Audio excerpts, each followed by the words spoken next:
It's this idea of Christ bringing a revolution, counter-revolution to society, governing mind of the world, punk rock. That the faith isn't as clean. What I mean by that is like the whole Ned Flanders version of Christianity. Oh, yeah. Ned Flanders' vision of Christ. You know what I mean? Mm-hmm. And you got to get bigger. You got to get more cosmic. Mm-hmm. You got to get more mystical. You got to get deeper. What is the meaning of my life? Not what is the meaning of life for everybody. Mm-hmm. Ask yourself, what is the meaning of my life? The cost of going deeper, darker forces, mysticism, the universe, and kind of like a cosmic reality things, kind of general new agey stuff. Cradle Orthodox. Being that I grew up Greek Orthodox, I just think it's important for a lot of the Orthodox kids that grew up Orthodox to realize that maybe we don't have a good understanding of our faith.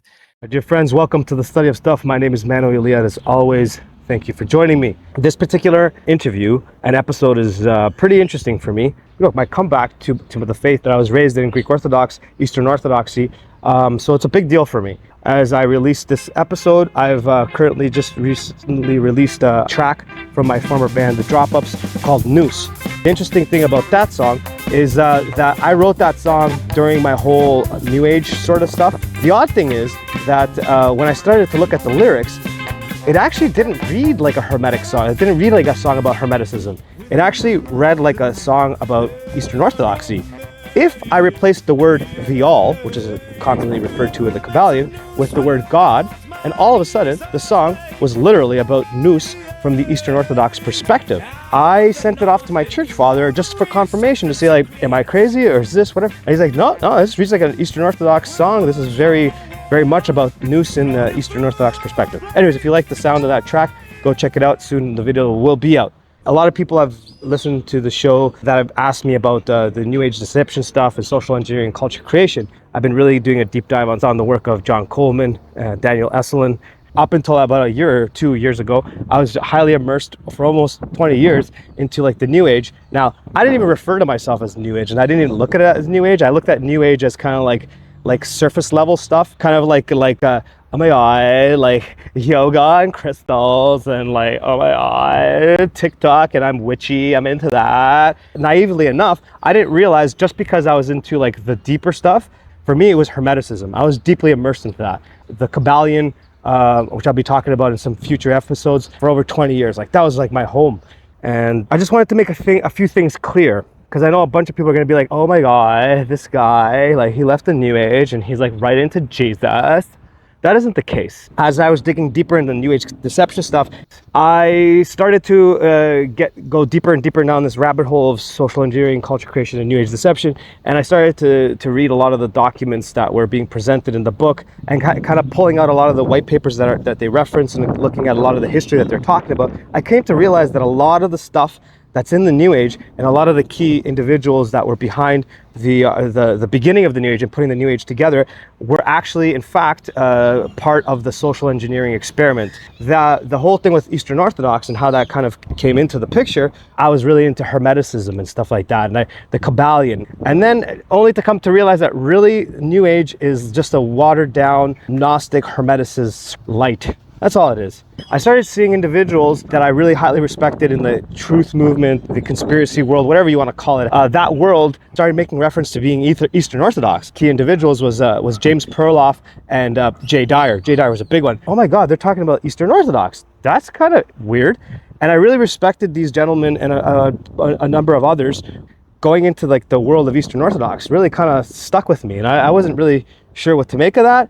So I just kind of always kept that in the back of my mind, and I kind of every once in a while look into it. As I started to go down further and realize this whole New Age deception was socially engineered and all this stuff, I started to kind of revisit and look at some of the stuff in Eastern Orthodoxy. I kind of found my way back home. Growing up as a kid, you said to someone that you're Orthodox, they're like, what are you, Jewish? Like, they didn't even know what it is. It's not really a common thing here in Canada and the US or whatever. Not to say that you have to be Greek or whatever to be Orthodox. That's not what I mean. I'm just saying, like, people didn't even know what it was. I'm sure there's a lot of Eastern Orthodox kids out there who also don't really have a full understanding of the faith that they think they know, that they think they understand. I always thought that the church was like judgy, like they judge you and this and that, and then you're going to go to hell and all this stuff. The Eastern Orthodox Church isn't like that.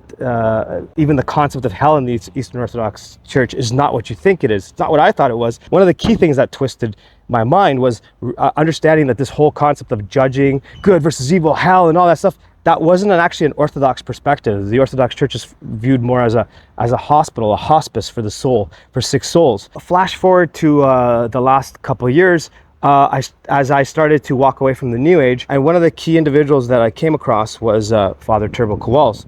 I could relate to Father Turbo Qualls. I really connected with his words. Man, he's so good. I love listening to him talk. The perfect father, I mean, in the priest way. He's like gentle, but stern and cuts through the noise at the same time. And then he drops these nuggets of wisdom. You're like, whoa, dude, he got into my soul. Like, gets me at the end. Like, he says a couple things about my grandfather. We talk a little bit about that.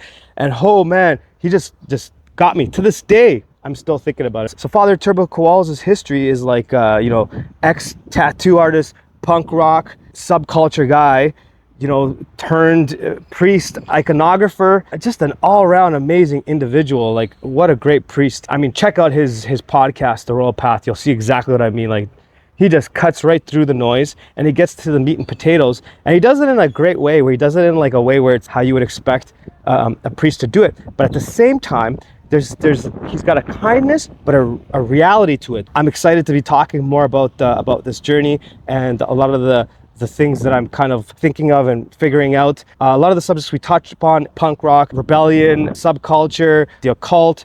We talk about Cradle Orthodox. At the end, Father Turbo kind of reaches inside me and he kind of pulls something out. Check all the links in the description to find out more about who Father Turbo is. Do the like, subscribe thing. I hate saying that, but in this case, I mean it, because I'll be putting out a lot more content like this in the future. We'll be discussing a lot of the stuff. Check out this episode, and I'll see you guys soon. Love y'all. Bye. All right, and we are live, and we have a special guest today. I know I always say that, but for me, this is a very interesting episode. It's the very first episode where I'm actually going to be speaking about the faith that I have found myself back at. I was born Greek Orthodox, and I have the pleasure of having one of the most influential individuals out there in the Orthodox internet community, if you want to call it that. But Father Turbo Qualls, thank you for joining me today, and I really do appreciate you taking time out of your busy schedule to do this. It's my joy to be with you. I appreciate it. It's good. It's good to be with you. So I figured, because we have a few things in common, and one of the things we have in common is we both like to go off on tangents and kind of just like do that sort of thing. We're also musicians, so I kind of looking at this as kind of like a free jam. So I want to have a little bit of a free jam with you, Father. So I'm going to kind of set it up and then let you kind of do your thing. You know what I mean? Do the bass player thing, sit in the pocket and roll. You know what I'm saying? Yeah. So we have there was a couple of guests I had in mind to start this conversation with, and you definitely were on the top of my list, being that you're a musician. You come from the same sort of subculture that I kind of came from, 90s punk, Toronto for myself. You're in Orange County. I've heard you speak a couple times. You named more than a few bands I'm really into. So I kind of, and I remember when I first heard you speaking and you started talking about punk music, and I'm pretty sure it was on Counterflow with Buck Johnson. And I remember pausing, like, what did he just say? Did he just say Cro-Mags? So that kind of caught me off guard. So that was one of the reasons. The other reason is we also have a similar background in the occult, esoteric sort of stuff. And I figured there'd be no better guest than yourself to kind of help introduce my audience to the subject that I've been getting a lot of questions about, which is Orthodox Christianity.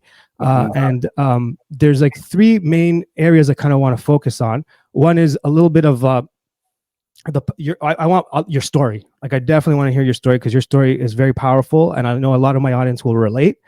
And a lot of the ex-punks that I grew up with in the scene have started asking me a lot of questions based on the Death to the World stuff I've been posting. So that's one area. The other area is a little bit on the New Age, and maybe that'll be a conversation at a later time, because it's a deep conversation. But also the Cradle Orthodox, being that I grew up Greek Orthodox. It was a major part of our upbringing. Greeks, Serbians, Russians that I grew up with, and I grew up with a lot of them. But for us, Orthodoxy was kind of more of like an ethnic, cultural thing.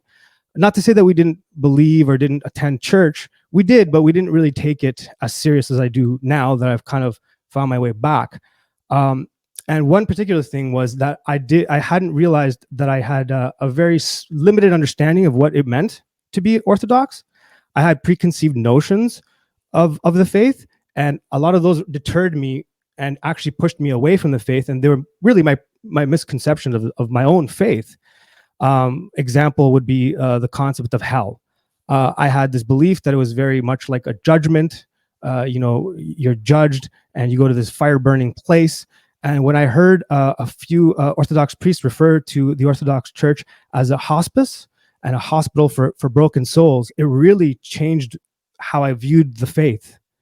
So not to go off too far, I just think it's important for a lot of the Orthodox kids that grew up Orthodox to realize that maybe we don't have a good understanding of our faith. And a lot of our pride is applied to that, especially for Greeks and Serbs. Understandably so. We spent 400, 500 years under Ottoman rule. So, of course, that's going to build some of that.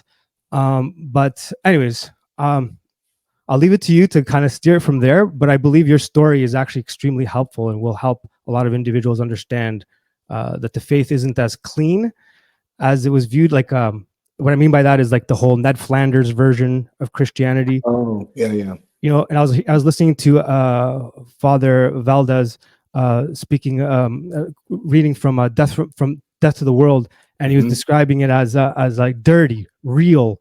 We don't want a plastic Jesus, and it reminded me of Bad Religion, American Jesus. Yeah. And anyways, I'll stop jabbering, and I'll leave it to you to kind of go from there, my friend. No, I mean, it's all really helpful. I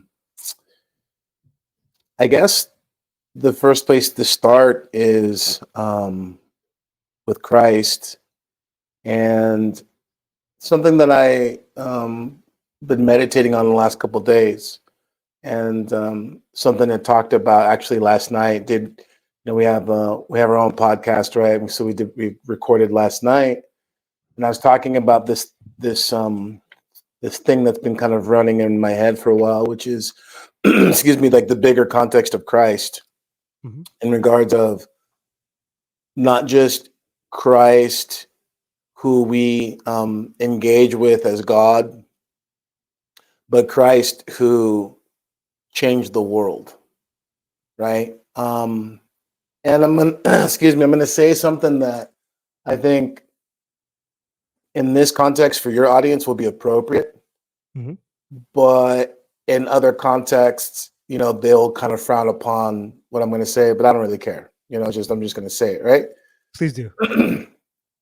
But it's this idea of Christ bringing a revolution. Yep. Christ bringing a counter revolution to society, to the kind of governing mind of the world. Because if you start thinking about how the world runs, it doesn't matter. It doesn't really matter what time period you're talking about before Christ. It doesn't really matter what time period, what nation. There's just certain things that human beings have been running on. You know what I mean? Yep. Excuse me. And Christ comes and he changes all of that. And that, I think, is at the root of what everyone's heart is now longing for when they're honest. Yes. So what am I talking about? Punk rock. You know what I mean? I'm talking about, if you really break it down, because the world's so different now. And I never thought, I was talking with a lady yesterday at AAA. I did get some like international driver's license, whatever. And I was telling her, it's like, I had to take a picture and everything. And I looked at myself, I was like, man, I'm old, and I remember, I still feel like I'm 24 inside. Yeah. You know what I mean? And I remember my dad telling me, he's like, man, you're going to get to a place where you can feel like you're 23, but you're going to be, 53, whatever. And that's all important, because there's people who were kind of like dip their toe in the scene. Yes. Yep. You know what I mean? And then there's people, it's like, it was our culture. It was our tribe. Yep. And so it is my tribe. It is my culture. It isn't something like, oh, that's what I did when I was, a teenager. Like, no. Like that was my culture. Right. Yep. It's the thing that had just as much influence, if not more so, in regards to forming my worldview and forming how I saw the world. You see what I'm saying? Absolutely. So, you have people, they may be looking to, different kind of influences. Some people look to John Wayne, some people look to Ronald Reagan, Yeah. But see, to me, the people I was looking to, they wrote songs about John Wayne, and they wrote songs, MDC, and they wrote songs about Ronald Reagan. Like every UK 82 punk band wrote about, Ronald Reagan. Absolutely. So like, I say all that because that wasn't just kind of like a rebellion. It was my way of thinking. Mm-hmm. It's the people who I connected with. We understood each other, right? Mm-hmm. Because as time went on and things changed, it's like we didn't ditch the scene and everything just because it wasn't cool anymore or because we had to get a job or grow up. It determined what I did for a living. Like why did I end up? I was a tattoo artist for 25 years before becoming a priest. You know what I mean? Why did I do that? And here's the thing: people can forget, or they may not even know. We're talking about two different worlds. Like something happened in the early 2000s that kind of really changed everything, and the subculture got exposed to the broader culture, and it watered it down. Yes. So I think this is very important to talk about, because for some people who aren't familiar with the subculture in the context that we're talking about, it can just seem like, man, you're giving a lot of credence to something that's kind of cheesy. It's like, isn't that the stuff I see in Hot Topic or whatever? But it's like, when you understand that people who are who are disenfranchised from the world, who they saw, which that includes us, who saw the world in a way that it's being fake, hollow, plastic, definitely unjust. You know what I mean? And really not seeing any real way out of it, right? That's the context I think that people, you need, if you want to understand me, that's what you need to understand. Absolutely. Is that's the context in which I grew up. And so, I mean, it's just layers, right? And this is just my personal story. This is my personal experience. But I think what you'll find is, as we go on the story, my personal experiences connects with yours. And obviously, hopefully, some people will resonate with what I have to say too. And that's also Christ. Yes. Because one of the things that you have to understand, in order to kind of get the meta of our conversation, you got to move out of the Ned Flanders vision of Christ. You know what I mean? Mm-hmm. And you got to get bigger. You got to get more cosmic. Mm-hmm. You got to get more mystical. You got to get deeper, right? Mm-hmm. But the trick is you can't get so mystical and cosmic to where it just becomes, like nothing, like water, right? Because as you know, it's like I gravitated towards certain things for a reason. You know what I mean? There's a reason why certain bands didn't do anything for me while other ones did. Mm-hmm. You know what I mean? It wasn't just like, oh, I just listened to this. It's like, no, I listen to particular things because something in what they're saying and how they said it resonated. Mm-hmm. There was an honesty, right? That's always kind of like the litmus for me. So I grew up, in the 80s and 90s, late 80s, early 90s in Orange County. And just kind of being, a minority on all the levels in Orange County, trying to find a place to not just fit in, but also a place to kind of understand life. You know what I'm saying? Mhm. And so my older sister, she's the one who got me into the scene. And she taught me that it wasn't just about, kind of dressing a certain way, but it was a movement and a way of kind of like understanding stuff. So even growing up early on, listening to stuff like The Clash and really kind of like trying to hear what they were saying. Yeah. You know what I mean? Absolutely. All that like had a huge impression on me. But I mean, if you just think about what the late 80s, early 90s was, it was like there's all kinds of stuff going on. I mean, subculture, it's weird because subculture now is this weird homogenized thing where it's all just kind of like bled together in a way where it's kind of hard to distinguish it. And back then, subculture was nowhere. It was a subculture, and so people,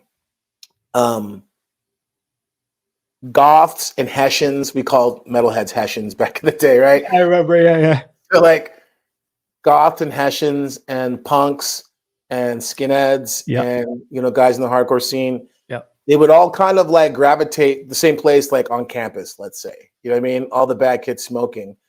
But there was a kind of like segregation there in the sense of like, where I was at, the punks and the goths, hung out, but not so much with the metalheads and this and that. And the reason why I'm saying all this is because when you realize that kind of common denominator of not fitting in, it united us, but at the same time, everyone had their degree, right? So it's like, and this may sound like boring to everyone, but it'll go somewhere, I hope. No, everyone's gonna love this. Don't worry, keep going. Like for us in our context, we looked at like the Hessians, because heavy metal at that time was what was way more. It wasn't mainstream, but it's definitely more mainstream than like hardcore, punk, goth. You see what I'm saying? So the deeper you went into something, the more you were less to want to hang out with the people who like were closer to like the normies. You know what I'm saying? True. Very true. And so that kind of ethos, which was what's hardcore, like not just like hardcore, like, the kind of metal punk fusion, Bad Brains, Cro-Mags, but like who's really down for what? Yeah. Like, what are you really about? And so, there's a political aspect to that. Right? There's a political aspect to it. And sometimes there was a spiritual aspect to it. I mean, there was the goths who were like, the dudes who wanted to look like Robert Smith or Peter Murphy, and they wanted the hot goth girls. That's one thing, right? I remember that. Right? But there was the ones who were like really playing around with some of the stuff, right? Yeah, like Bad Brains, positive mindset, like PMS. PMA. Yeah. Right? Like there's people who are really getting into it and even getting into stuff like Shelter. Like if you like Shelter, Ray Kappel's band after Youth of Today, they're into the Hare Krishna thing. But there's people who are like, okay, what's this really about? You know what I'm saying? Or people even being into like Bad Brains and being like, okay, what's Rasta about? Anyways, I say all that to say that people made the mistake, teachers, the jocks, they made the mistake of just thinking it was all about us smoking cigarettes and trying to be weird. But what a lot of us were doing was looking for something. We were looking for truth insofar as we could understand it. Right? Absolutely. And wanting something that didn't co-sign the baggage and the BS and the falsehood that we saw everywhere else. Because if something began to co-sign it, you already knew that it was no good. You know what I'm saying? Yep. So when you don't have the faculties to kind of discern what that's going to be, you just want to dip your toe into everything. And I think that's where I found myself. And so, I can talk about everything from, the various subgenres, death rock, gothic stuff, punk, skinhead, but even getting into like stuff like, the occult and D&D and like all the stuff that was in the air at that time. You know what I mean? Oh yeah. What is the thread? The thread was wanting something deeper. Yes. And subculture honed my palate honed my palate for aesthetics, or like having an eye for something that, I mean, some people, they make the mistake of thinking that the aesthetics of a community, of an expression, don't matter, but it does. Absolutely. It totally does. You know what I mean? So for me, it never crossed my mind looking at, the kind of sentimental Roman Catholic paintings from like the 16th century, 17th. It didn't do anything for me, Me too. My first time seeing an icon. Mm. And that's really where my story begins in regards of Orthodoxy was, I'd grown up, I'd gone through all the stages, I was in all, punk rock, the skinhead scene, mod scene for a little bit, rock and roll, hedonism, just going throughout the whole thing, getting to like 77 punk and the kind of glam scene, all that stuff, New York Dolls, and like really hitting a kind of like, man, it's just everything. I would hit the foundation of it and I'd be like, this ain't it. What's next? This ain't it. What's next? You know? And so eventually it got me to this place where, I started really getting into the occult. And I say the occult in the true sense of, occult for a lot of times for people just is like a misnomer for like bad stuff, but it's like things that are hidden. Yes. Right. And so I wanted to see these things that were underneath the surface. You know what I mean? And it's like, okay, yeah, for like a lot of people, it's like, okay, is what Danzig's talking about, does he really believe it? You know what I'm saying? Like, does he really believe this? Just things like that. And it starts off very kind of innocent and innocuous. But the thing is if you just go a little bit further, what you'll find is, okay, yeah, there's something here. Yes. And everyone who's tried anything, they know exactly what I'm talking about. Yep. Absolutely. It doesn't take much. No, it's instant gratification. It's instant gratification, and it's an instant wow. Yes. This is real. What is this, right? So that is where I found myself for quite a few years, and just getting progressively deeper into that, and into the kind of like standard traditions that you would find yourself, playing around with dilemma, and not getting magic and stuff like that. But I think the thing that's really key here is coming to a place by God's mercy where when the bill came a little sooner for me than maybe some other people in regards of collecting. Yeah. Because the cost of going deeper with basically darker forces, and what I mean by that is moving from general things of like, mysticism and like the universe and kind of like a cosmic reality things, kind of general new agey stuff, and getting more specific to the point of being very intentional, like the left-hand path and like pursuing things of darkness. Like the bill came pretty quick for me. And thank God, because that is the thing that really opened my eyes, if you will, to where I was really at and the nature of things, And so by that time I was, I was tattooing, and I was, playing in bands at that time.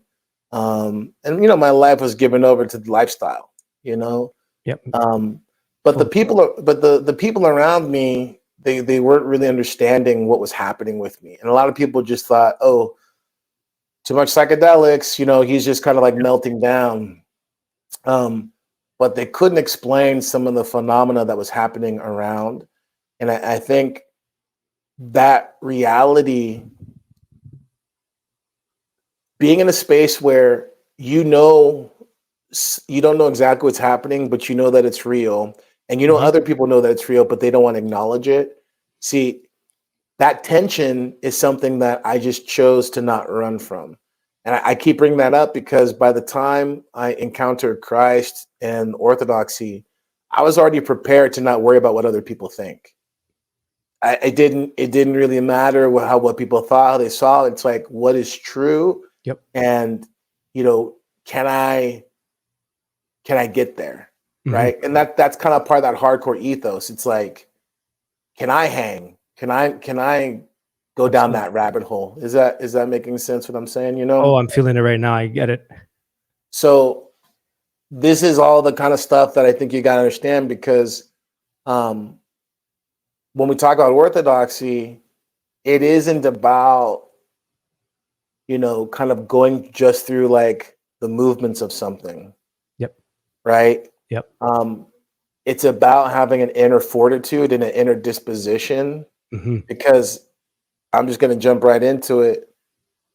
The thing that I was looking for, the thing that you're looking for, the thing I would say everyone's looking for is actually Christ. But the problem is it's not the Christ that you think. Yep, that's it. Right? It's not the Christ that you think. And the Christ that you're really looking for, he can be a cold dude. You know what I mean? I do. And you have to be prepared to really stand in that light. Yep. You know what I mean? Yep. Because all of the falsehood is revealed really quick. And I think this is one of the things about when you come out of subculture, there's this part of you that realizes, especially as you get older, maybe you get married, you start having kids, you start realizing like, what I've taken from my experience, it's formed me and I'm thankful for it. But you realize there's a lot of baggage there too.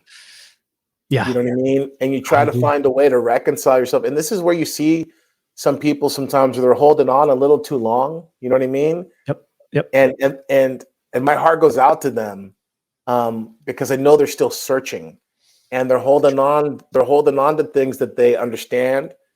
But I know that deep down inside, they know that it only has so long of a shelf life.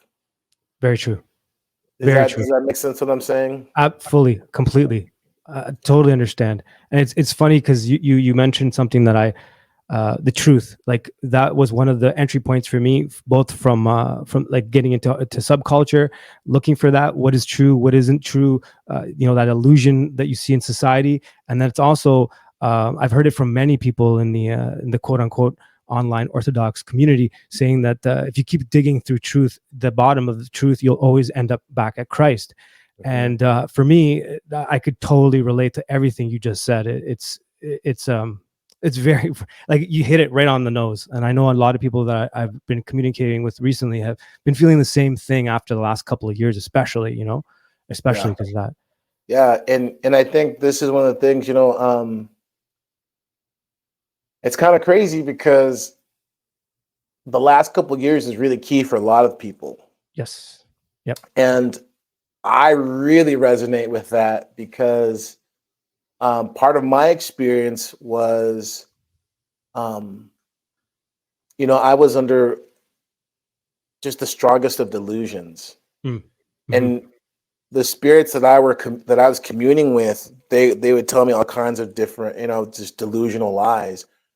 But one of the things that I began to realize is like when I began to actually encounter manifestations, right? Like objective manifestations, not when I'm talking about objective manifestations, I'm talking about sober, other witnesses who they don't know per se that it's a quote unquote spirit, but they're like something odd and uncomfortable is happening. Yep. That's what I mean by objective, right? Like objective phenomena, right? It wasn't a Sabbath cover. You know what I mean? Like it wasn't cool like Earth AD. It wasn't like, oh, this isn't this. No. What is this? When you actually encounter when evil by God's grace, and this is what I'm trying to get at. It's God's mercy that actually peels away the mask. Yes. And the seduction. Yeah. The seduction of the darkness is just gone. Even for a second, it's terrifying. And they're like, oh, this is not what I thought it was. Exactly. That's what happened in 2020. Okay. And I think the last 3 years have been a time where people's eyes are being like, something's in the world, something's off. Yes. More than just kind of like usual. This is right. So I really resonate with where a lot of people are like, yeah, the world is not only is like I've always thought someone saying I've always thought the world was messed up, but I never realized that something evil is in the world, and it's not cool. Yep. You know what I mean? Yep. It's not something I want to get behind. Absolutely. That on a micro scale, on a personal scale, that's what happened on a personal level and experience. That's what happened to me. Mm-hmm. The fathers, certain fathers, they'll talk about, the demons are the one who taught me how to pray. Yeah. Yes. Right. Yes. I feel that. And so that, I think that's another way to kind of explain, definitely like my experience. And that's how I would explain the last 3 years for a lot of people, is that the awareness of demonic forces and a demon not just being that kind of like, pitchfork, bat wing dude on the corner of your shoulder saying like, hey, eat that extra Twinkie. Hey, yeah, whatever. It's like terror, it's something that is doing things that we didn't think would be possible. Something beyond just normal human stupidity or cruelty. Yes. That's what's opening people up to want to see the true Christ, not the Christ of like, the televangelists and the bad coffee shop, forgive me, no offense to anybody, but the bad coffee shop churches where it's like the guy, he's not really going there for truth. You know what I mean? The pastor on the stage, you know what I'm saying? It's like, I think a lot of people, especially in the context of coming out subculture, kind of see through that. Yeah. And it turns them off. There's a lot of work to be done when you participate in the Orthodox faith. It's not like you just can sit there and just be a bystander. You have to actually participate in your own healing, the wanting. But then there's also like a lot of the rituals and practices. It's not easy. It's not easy at all. And it's like I thought I knew growing up in the faith, and I thought I was pretty faithful up until about grade 7 or so. But now when I fast, when I try to like pray when I don't want to pray, or when I just want to constantly throughout the day have my mind there, or something pops in my mind, like the devil you're referring to. Sometimes we view him as a cartoon character, and then oftentimes kind of he comes as a cartoon character, as like a little whisper of an idea or of a thought, and then trying to like bat that away. It's a challenge. And I know other friends of mine who are in other denominations, their view of, and I'm not trying to take any shots or whatever, but their view is a little bit more like watching a television show, like watching an entertainment thing, and you're Christian on Sunday, and then the rest of the week you just kind of build to that Sunday. You know what I'm saying? Yep. And I know that is not an option here. That is not an option. No, and I mean that's linking back to the why subculture is so important. Why I often do talk about subculture, because it's that ethos of it's not a costume, man. I'm not a weekend warrior. Right. You know what I mean?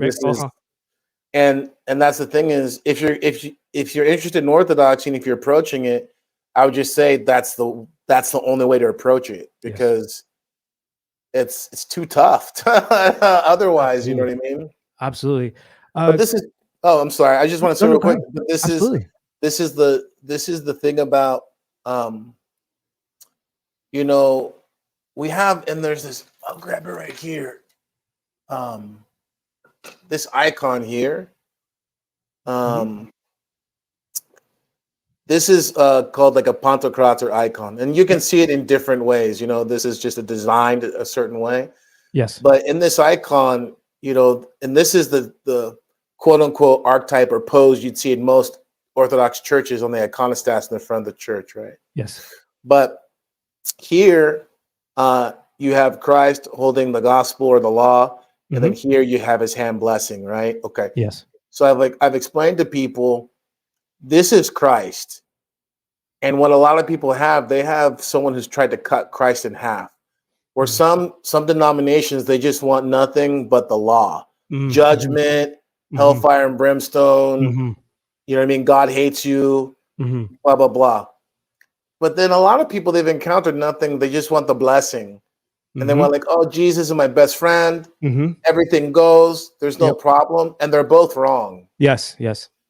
They're both wrong. And it's Orthodoxy is about encountering Christ as he is, not as how you want him to be. Yep. And so it's the two together. It's the blessing and the law. And I think that's something that we all resonate to, because anybody who's done anything, whether it's, making art, being a musician, anything, there's hard work that's involved in there. And there's boundaries, and we want those boundaries. They help us to understand and experience like what something is, So anyways, I just wanted to throw that out there. What were you going to say? No, that's beautiful. It kind of flows nicely to what I was going to say next. Was I've heard you speak a lot about being humble and being humbled by the experience, and I can very much relate to that. I'm not a humble person. I have quite the ego, and I'm trying to deal with that in the process. And actually returning back to Orthodoxy has been an extremely humbling experience, on many reasons. Because I remember the first time I kind of started thinking about it was around 2014. Between 2014 and 17, I heard in Greek we call him xeni, like a non-Greek. It's not an insult; it just means a stranger. Yeah. So I remember hearing Jay Dyer speaking of. He says Eastern Orthodox. I said, what? Like Orthodox? Like that kind of caught me off guard. And then I heard like James Perloff and a few other individuals just like they're xeni, and I'm like, are they Greek? Are they Russian? Are they Serbian? Are they, you know what I mean? It didn't make sense to me. And then around 2019, I started to kind of really think about it and kind of start looking a little bit further. And I started to encounter a lot of young guys like David Patrick Harry or Kyle the Orthodox. So now I'm 45 years old. So my ego has to sit in the back seat here, because I have these. And my first view was like, who are these xeni talking about Orthodoxy? Like that was my first thought. And then I was like, I heard him speak, and I'm like, okay, they know way more than I do about this. And then they're young, and I'm like, oh, 33, and the other guy's 29. I'm like, who are these kids? They don't. And then I had to stop myself and go, wait a minute, you actually don't know what you're talking about. They do. Sit down and listen. So both from like a Greek perspective and from my age, I had to like really take a back seat. And then in the last little while, that's kicked me in the butt like quite a bit. So even preparing to talk to you, I was like, no, you just got to sit in the back seat here. You don't know what you're talking about. You have zero clue what you're referring to. So there was like concepts that were being thrown around that I'd never heard, like logos. Of course I've heard logos, but logos logi, like the energy, all of that stuff. Nous, it was a totally different way of viewing what nous was. I was looking at it from an Aristotle perspective, and then the concept of nous, and like, oh, that they're talking about the third eye, but inverted. Like everything's an inversion, and then it started to really take apart what I thought I knew. And the heart-based prayer with the philokalia and such, like it started to really make me realize how little I actually know and how much I had to stop talking. So you're actually in the best spot possible. I hope, because instead of having this place where you find yourself is really important. I mean, I think people forget the apostles, they had to leave everything. Like, the apostles didn't become Christians, they were Jews. You know what I'm saying? And this idea of Gentiles coming in was just, people don't understand how revolutionary that was. Yeah. You know what I'm saying? Like, people don't really understand that. But it was, in fact, the Gentiles coming in is what I think brought a lot of the quote unquote Jews to a deeper place. Yeah. It's humbling. You know what I'm saying? And it's Christ, because Christ is both, he's the outsider and he's also the one from within. And this is the power of it, is that, the narrative, the meta narrative that Christ presents is one that has room for everyone. And I don't mean that in a kumbaya way, right? You know what I mean? Yeah. Because, part of the thing is I do well.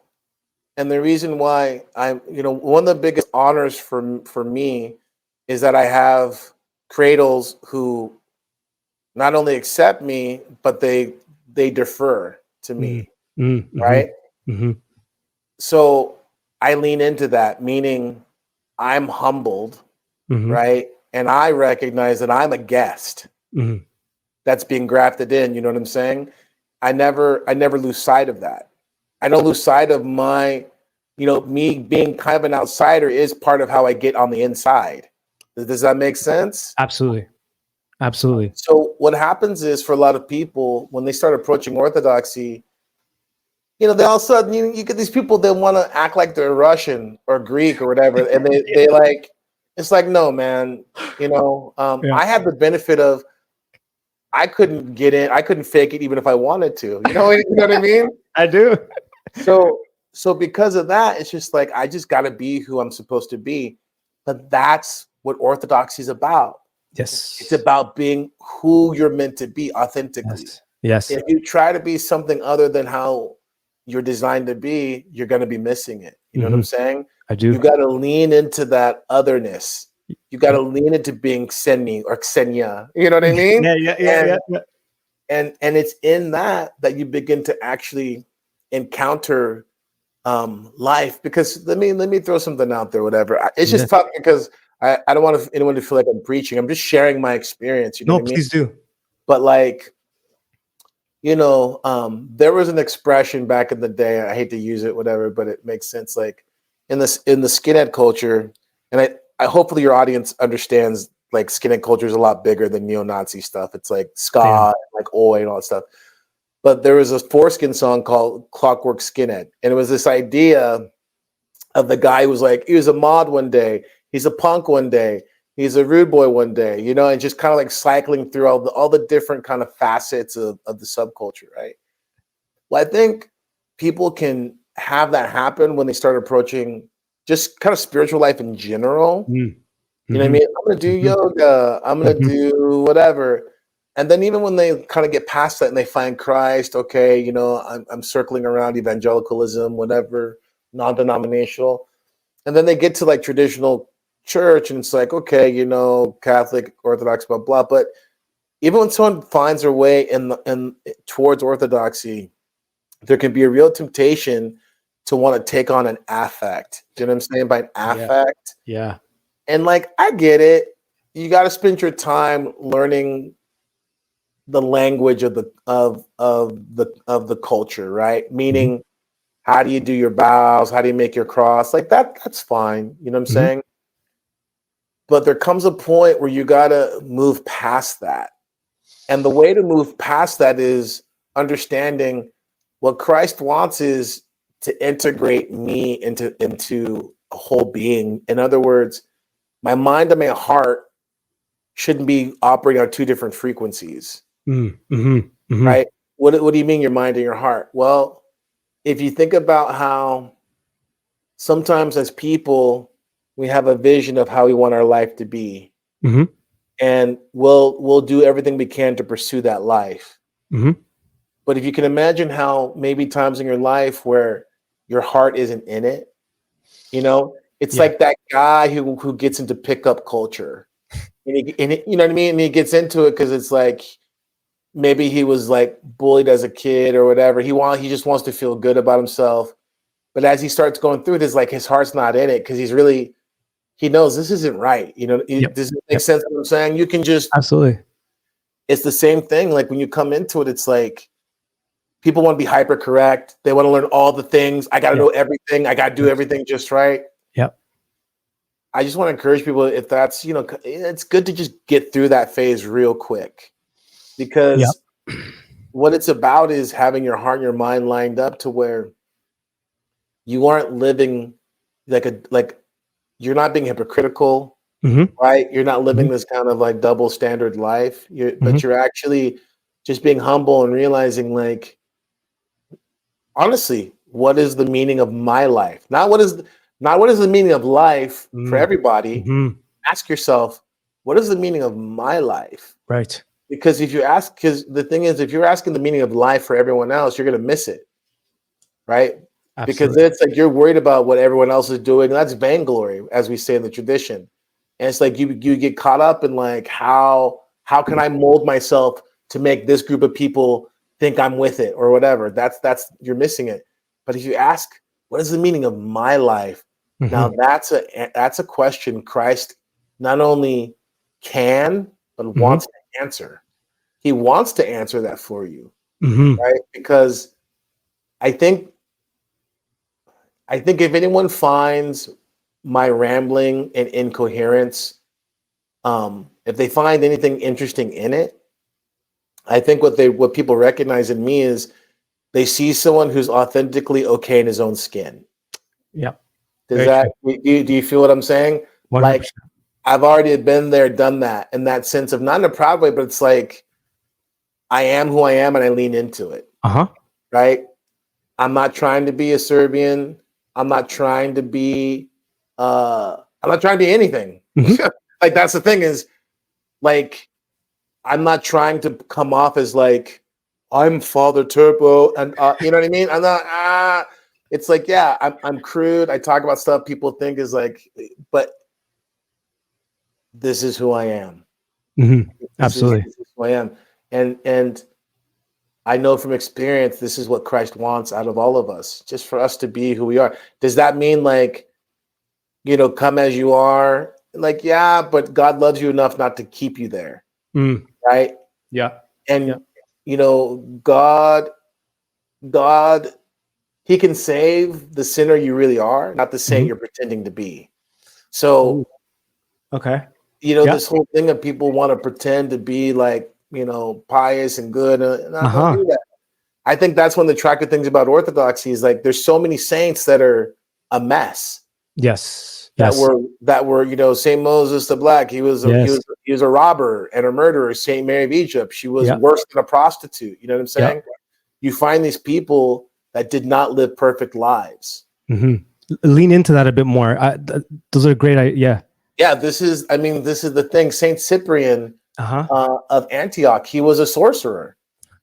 Yeah. Like he literally was a sorcerer who Yeah. was trying to use demonic powers to basically molest this virgin girl, right? Mhm.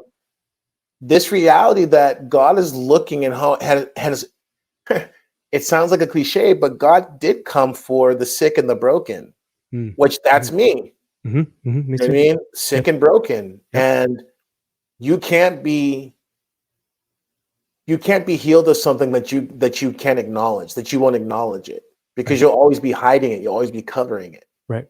But when you come into that space of saying like, okay, I acknowledge this is where I'm broken, this is where I'm busted, this is where like I've been trying to keep it together to have people think a certain way about me.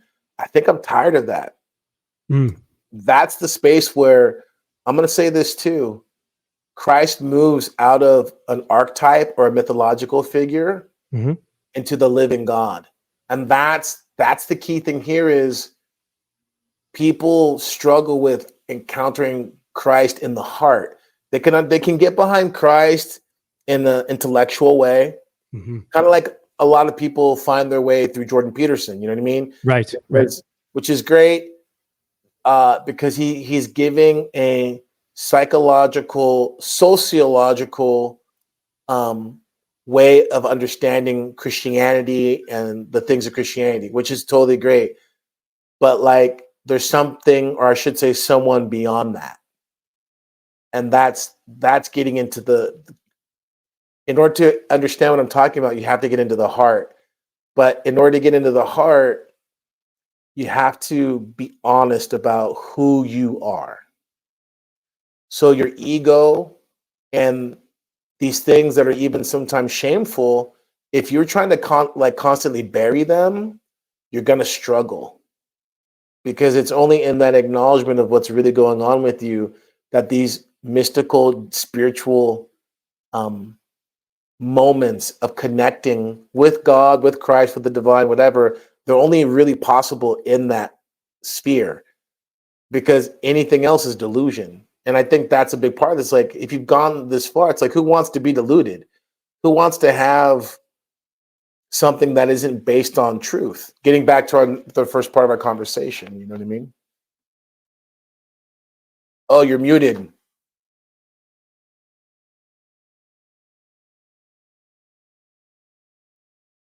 Can you hear me? Now I can. Yeah. Right.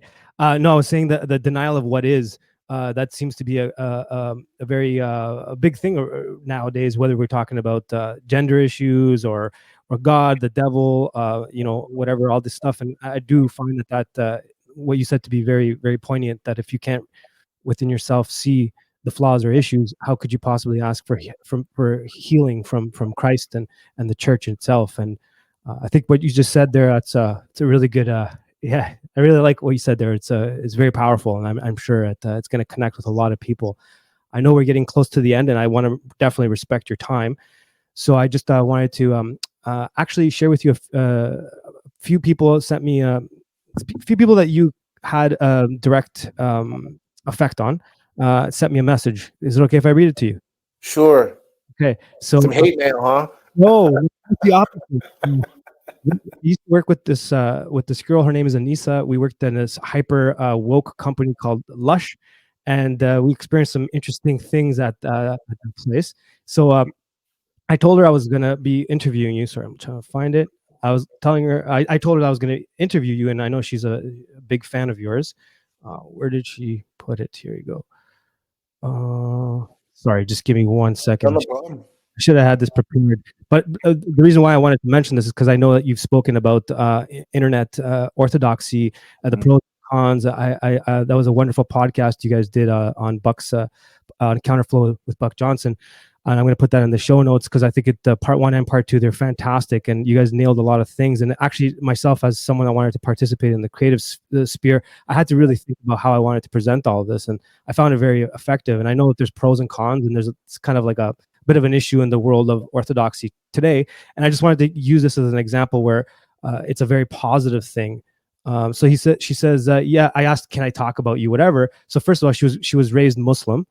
And then she said, yeah, tell him I was doing tarot card readings all day, every day, like an idiot. And it was very much stunting my growth until I came across his channel. That opened my eyes and made me reconsider and think of Christ in a different way. He literally saved my life. She says this one part jokingly, I tried to reach out to him by email, but I think it was too much for him. I had too much info in there. Then she said, what did she say? She said, but that actually led her to church. That led her to get into church and actually kind of figure out her way through all of this and kind of find her way to Christ. And now she's a catechumen and on her way. Great. And she's doing fantastic. And is she gonna watch this? She most certainly is. Her name is Anissa. She most certainly will be watching. Oh, Anissa, I don't know about the email. Just email me again. And yeah, we'll talk. No problem. Forgive me. No, I totally put that in as it was kind of like a joke. She was saying it as in a positive way, that it actually led her to actually forced her hand to go to church. So she meant it in like a positive way. Anyways, so that was one thing I wanted to point out, that like actually a lot of this stuff online that we do, discussing the faith, it can lead to a lot of people. I've heard you speak of people who want to kind of attach themselves to Orthodoxy because it's very traditional and conservative and all that. And it's kind of almost like an anti-woke thing, as opposed to it being about the faith. But at the same time, there's people that definitely are lost. And by tuning into to the Royal Path, which is one of my favorite podcasts, most definitely. I'm not just saying because you're on here. I've been really pushing that podcast. It's unbelievable. It's an amazing podcast, and it's very down to earth. And it's you have forgive really me for saying this. I mean, I don't really care about all that stuff because as long as God would have me, and as long as people like you would have me, I'd rather be doing interviews like this, and I'll tell you why. Right? Interviews like this, meaning like for your audience, which I'm hoping is mostly non-Orthodox. You know what I mean? Yes. And I'd like to think, like, I have 2 parts of me, right? The Royal Path, I do that because I love people.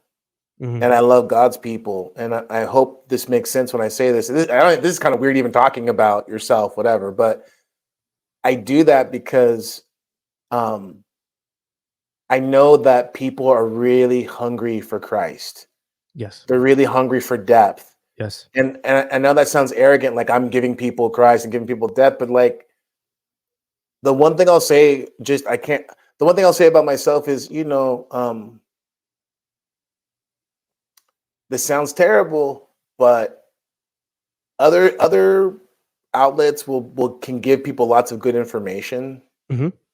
I try to tell people the things that'll keep them in Christ, because that's the thing that people don't understand, is that coming to Christ, coming to the church is one thing. Mhm. Staying in the church is a completely different thing. True. And so that's where I'm concerned. I'm concerned about bringing people to Christ. I'm not interested in Orthodoxy. Is not an ideology to me. Mhm. I've already been there. It's not an ideology. It's not a scene. It's not whatever. It's life. Yeah. Right. I've already been down that road. Right. So I want people to come to life, come to Christ, and I want them to, this is going to creep people out, but I want them to know my master. Yeah. You know what I mean? Yeah. I want them to know my master. Right. Mhm. And then the other side of it, like that's why I'm, I hope I didn't ruin the show by getting all, crazy priest guy, but Oh no, that's exactly what I want. like, I want people who are even almost like, if I don't make any sense to you, great, go deeper. Mhm. You know what I mean? Because what do you want to talk about? I get it. Everything from, again, Crowley to Tool to like Mhm. whatever you want to talk about. The reason why I'm saying that is because there is a God who loves us, who loves mankind. Yes. And everything that you've been looking for in regards, if it's good and life-giving, it's in him. Mhm. And I want people to experience that, right? Yep. And the other side of it is there's a real war over the minds of people. Yeah. And that's the other part of it is, I got a vendetta against my old boss. You know what I'm Mhm. saying? Mhm. So, I know so I exactly. think, so I just say all that because, like with the Royal Path and whatever I do it, in this hopes of reaching people who want something that they can approach. Mhm. You know what I Yes. mean? Something that they can touch and taste and see that's real. Yes. Because it's important that people understand, this isn't just for Greeks. Mhm. Even though the sign of the church says, St. Demetrius Greek Orthodox Church, Yes.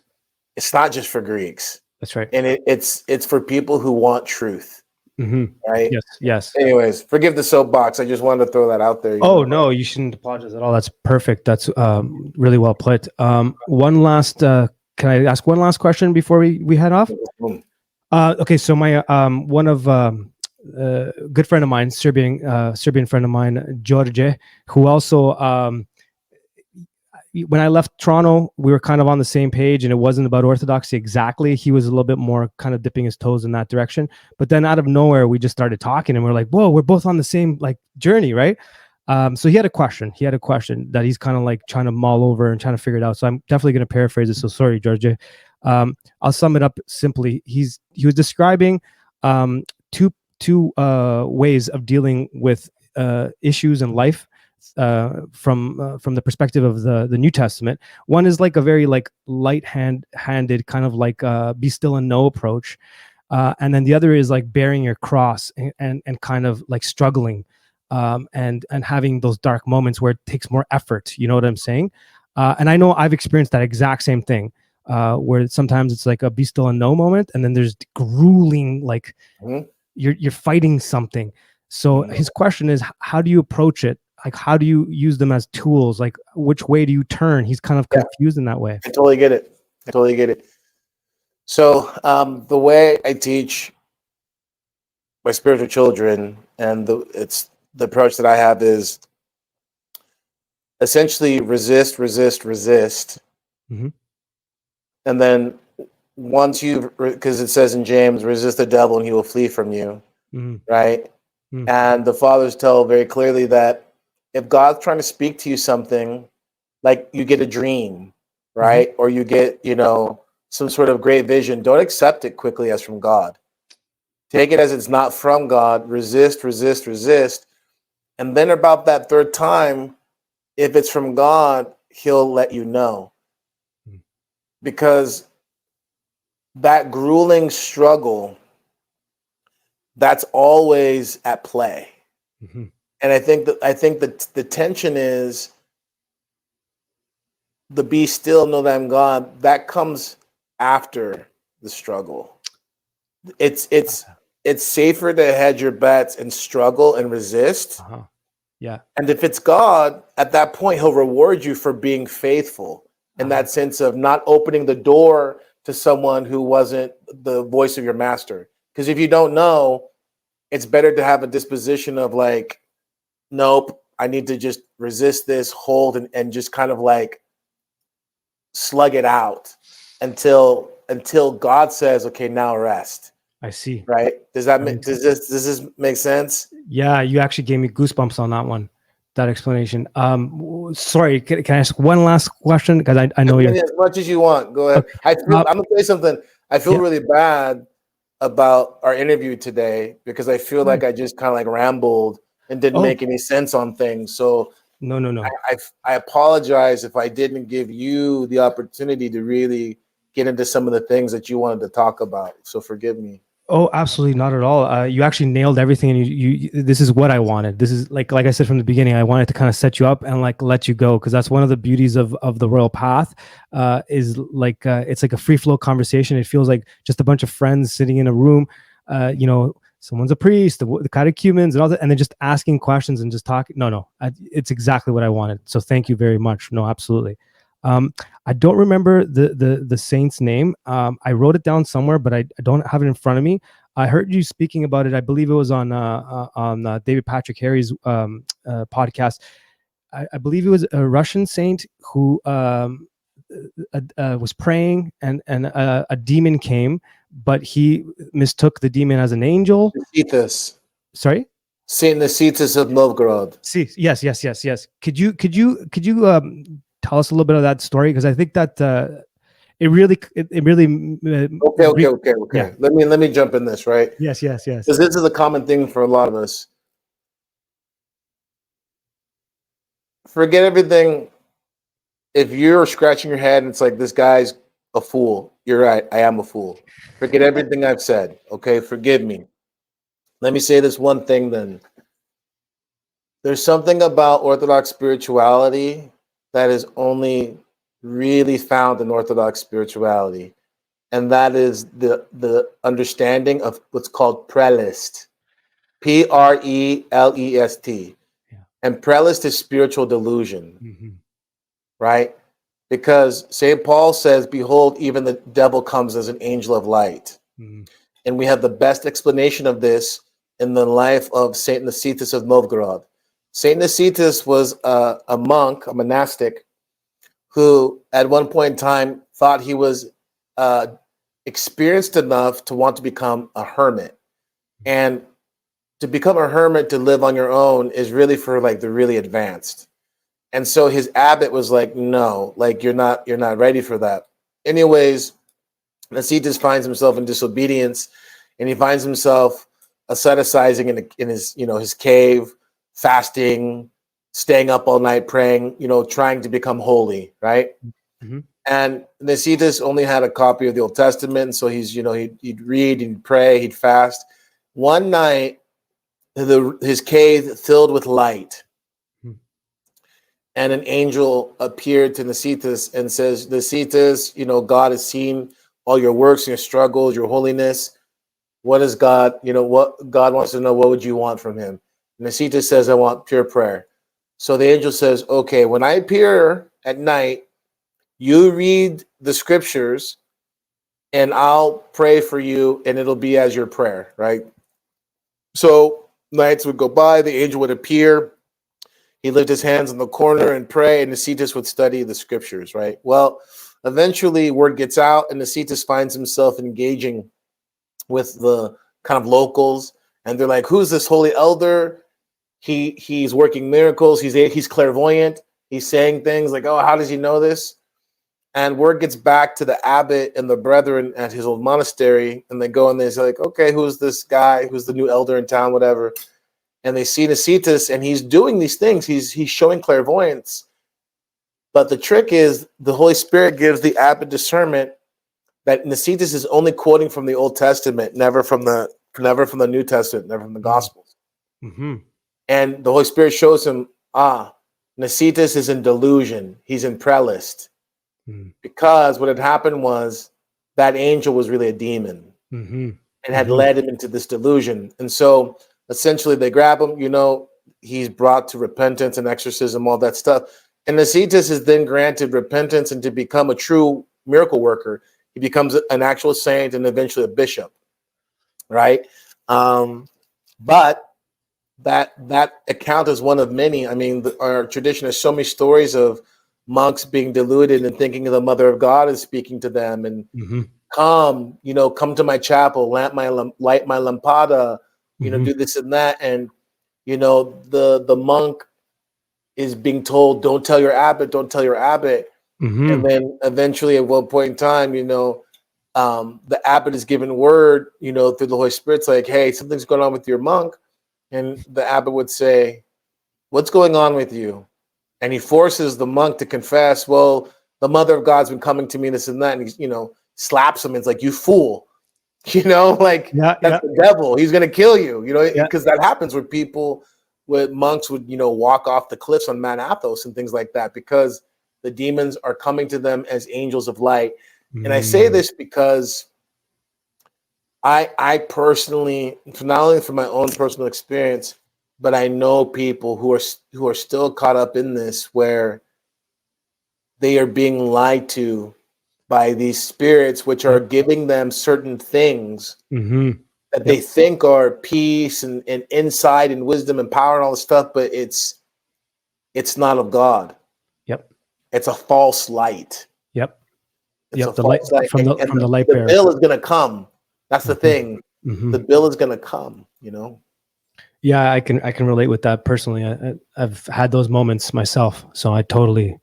Well, thank you for that. I think that's a perfect way to end this, because that story kind of encompasses a lot of the stuff that I wanted to get into with the New Age deception stuff and all that. So I just say one more thing. Forgive me. Absolutely, no. Keep going. One last thing, just because I care. Yes, please go. Man, this is gonna sound so cheesy. I apologize, but if you're out there and you are engaged in various practices, and you're really skeptical about what I'm saying, I would just give you a warning.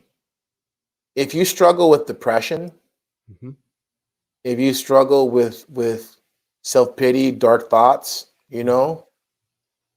pay close attention to that, because that depression, that melancholy, it isn't what you think it is.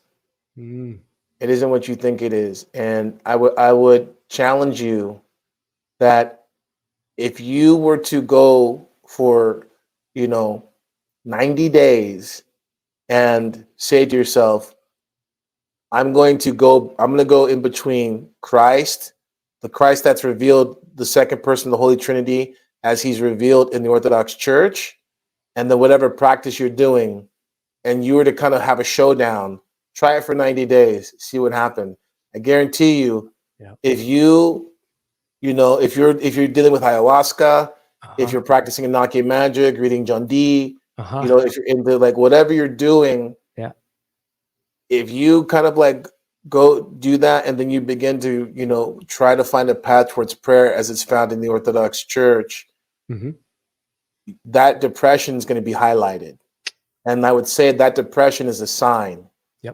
That depression is a sign that you're messing with something dark, and it hates you. Wow. I can relate. That got me, dude. Sorry, Father, that got me. I'm new to this. I still blaspheme a bit. That got me.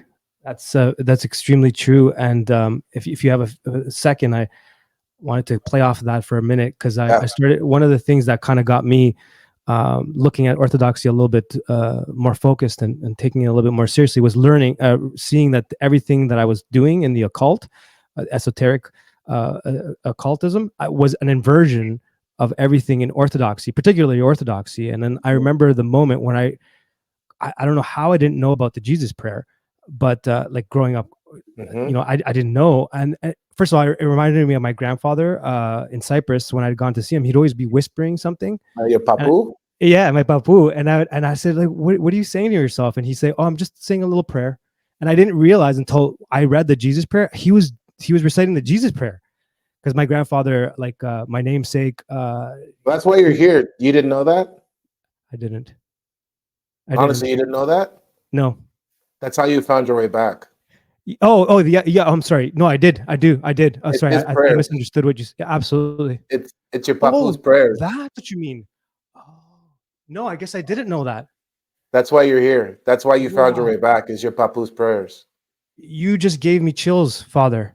One of the gifts my mother gave me before coming, or my daughter, she gave it to my daughter before coming here to Mexico after we left Canada, was a Bible that my grandfather had gifted me. Mm-hmm. And he had written in it. You know what I mean? And I just kind of was like, forgive me, Father. But I kind of looked at it as, that's kind of cute. You know, I kind of looked at it like that. And then the day when I started thinking, wow, you just blew my mind. That is exactly what that was. Whoa. Sorry, I just had a moment there. Wow. Anyways, that's exactly what that was. Thank you. That means a lot, what you just said there. Wow, you got me. Anyways, with the Jesus prayer, I realized when I learned the prayer and I started saying it in Greek, I started saying it in English, and I started breaking down the words and kind of thinking what the words mean. I realized, that's an inversion of the Mahari, the what is that? Transcendental meditation. If you look at the practice of TM, like transcendental meditation, it's literally the Jesus prayer inverted. Like, because they just repeat a word to get themselves into like a trance, and there is it is an effective tool. But then when I started to do the Jesus prayer, I asked my church father, which I kind of have. It's a little difficult being in Mexico. And I asked him about, like, can I do this with my eyes closed? Like, because I was thinking, oh my God, am I meditating? Like, what am I doing here? And his answer was, as long as the it's in your heart and your direction is towards Christ, you're not meditating in terms of TM. What you're doing is you're putting your Nous, you're trying to cleanse your Nous and connect it to your heart and direct it to the right, to the Pantokratora, the creator, rather than worshiping the creation, you're worshiping the creator. And wow, you blew my mind. I can't even think straight after you said that.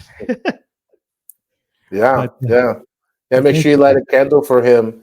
Absolutely. And I will. I will.